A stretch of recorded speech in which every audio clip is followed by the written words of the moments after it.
that. And I suddenly want to talk about actors. I never know what I'm going to say. I'm going to talk about the second circle in the moment. And actually all the second circle is being present, being in the moment, being engaged, being connected. And you're going to hear me get very passionate because I think we're losing our presence. As a society, we're losing our presence. And actually, as an actor, performer, sports person, if you're not able to get present, you cannot succeed. And I'm going to talk about that. And then I was sitting here listening to Michael, getting very moved because this is a place of excellence here. And it's very easy to forget that actors are very important parts of society. And I just want to talk a bit about that. I think playwrights and actors, we need them now more than any other time. I go back to the ancient Greeks. You know, the healers of a society, the people who witness the truth. I think it's very important to realise. When I first started to teach in Soweto in South Africa, just after apartheid, every actor I worked with had been tortured under apartheid. They all had. Because they're dangerous. As we all know, some of the first people into the concentration camps were actors.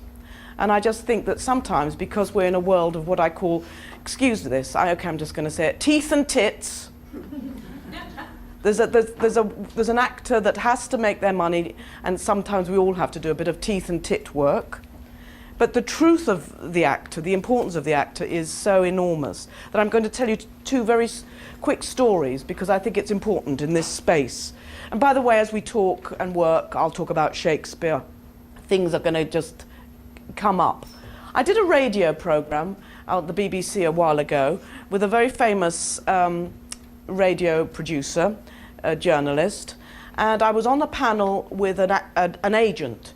And the whole of his spiel on the radio was mocking actors. You know, he'd written a book and all he was doing was telling very bad stories about actors. And I was defending actors on the programme, and then I had my bit. And I could sense that she was very glad I was defending actors, although she's known to be a very ferocious woman. And at the end of the broadcast, she said, you know, I just want to say this to you, that it's well known that her son, a 21-year-old son, committed suicide. And she said, you know, why I was just so delighted you were supporting actors is that the only people who could deal with me in my loss were actors. She said they were the only ones that knocked on the door, came in, and were present with me. And I found that was wonderful, actually, because it's true, isn't it? And I just want to tell you a little story, and then I'll get on to the second circle. It's a story. Well, here's the story. I was doing a book tour in Australia, Adelaide, and I had about 700 people in a room, a theatre, and mostly they were actors, they were artists.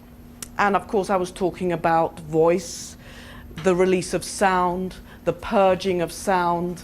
If you put words out there, you create the thing itself, and that has to be done in second circle, and I'll get onto that in a moment.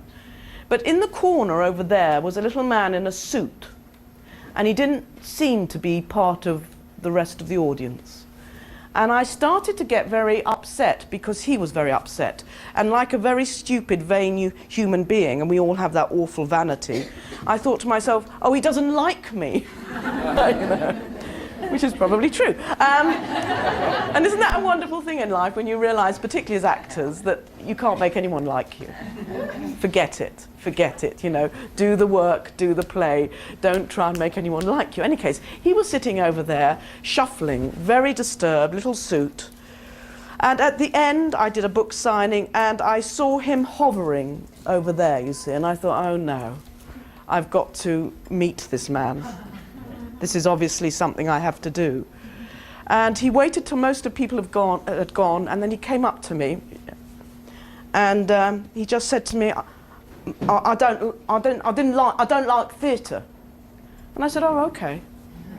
And there was a gap, and he said, well, my wife and I once went to the theatre. We didn't like it.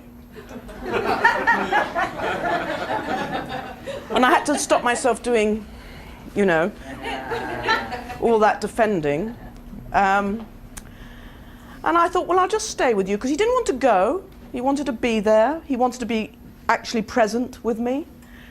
And so I said, well, what was it that you saw? And he said, oh, it was about women in Greece, in Troy. And I said, oh, the women of Troy.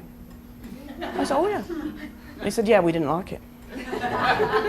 And I waited. And I said, so why didn't you like it? He said, oh, there was this actress, and she made a sound. She lost her son. And I said, Andromache, she loses her young child, her son. And he said, yeah, we didn't like her. And I said, why didn't you like her? Oh, she made a sound. It was really embarrassing. And then he went very quiet, and something happened in his energy, and he looked down to the floor, and he looked up at me, and he said, a year ago, a policeman came and told me my daughter had been raped and murdered, and I made that sound.